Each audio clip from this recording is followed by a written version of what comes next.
Cryogenic Simulation by Iteration Funk is a masterclass in what a mod pack should be. If I were to define what makes a good mod pack, it would come down to three main criteria: a strong central theme, a well-curated mod list, and well-balanced progression.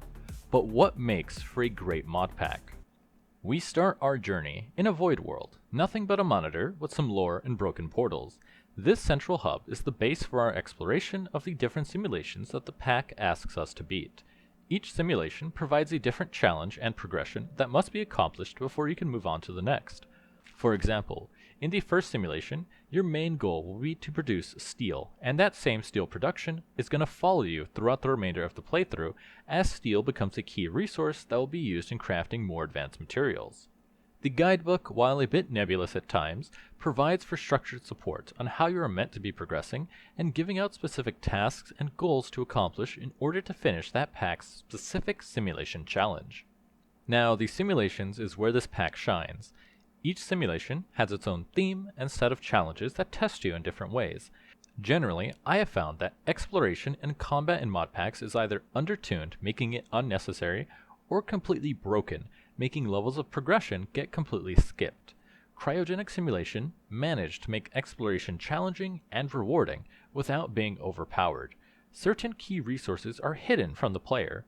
In Simulation 1, this is in the form of books of knowledge. In Simulation 2, this is sooty marble in the Dimensions dungeons, and in 3, it's the Certus quartz hidden underneath the high bedrock layer. This idea really shines in Simulation 2 and 3. While totally necessary in Simulation 1, exploration only serves to locate key resources like clay. Now, Iteration Funk could have taken the easy way out and just made all of the ores and resources you need found underground in caves and have you go mining.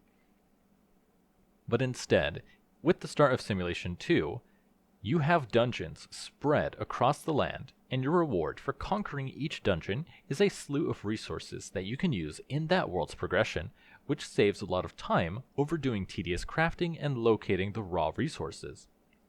Simulation 3, on the other hand, has what I would call battle towers for being so tall and dangerous, but the tower itself can be torn down for usable resources, and inside holds more key resources for that simulation's progression.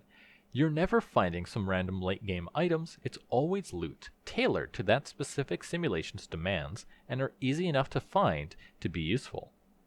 Now let's talk the mid to late game. After unlocking Simulation 3 and getting access to applied energistics, the mod pack slows down like a car in gridlock traffic.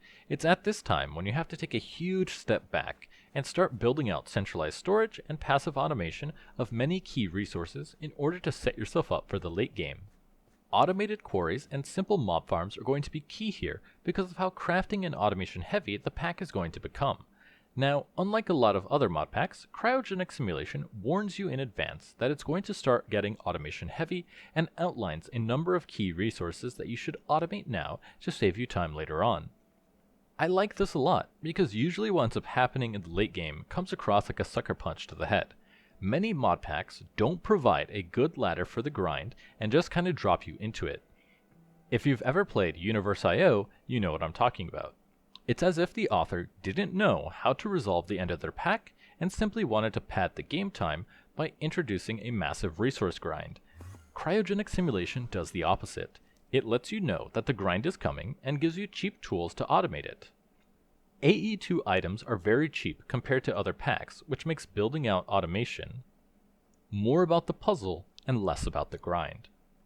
Now, the final endgame grind to finish out the pack does have some supermassive resource sinks taking millions of items, but even that grind wasn't too bad because you're given extremely powerful ways to generate raw resources.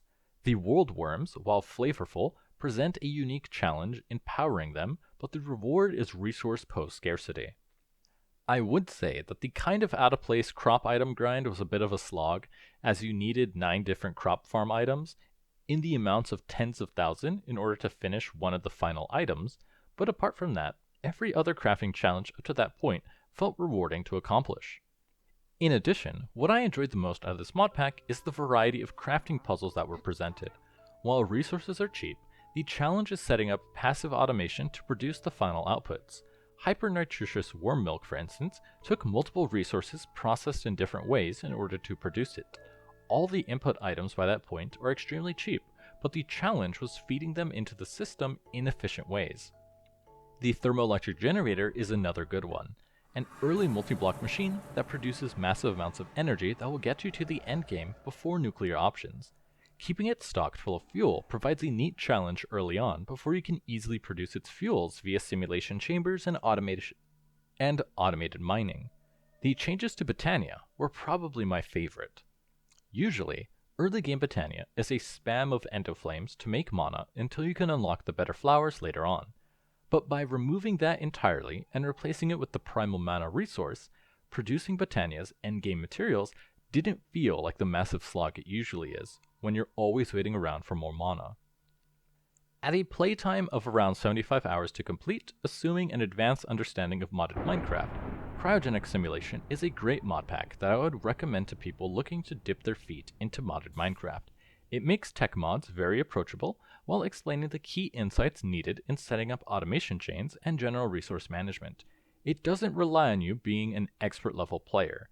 This is something that quote-unquote expert mod packs always seem to miss, at least for me, where an expert level mod pack should mean that there will be crafting and automation challenges to solve, and not that crafting bread will first take 30 steps and 15 different machines.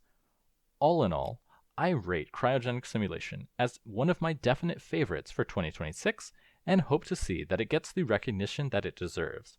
As always, I'm your host, Hamas28, and I'll see you all next time.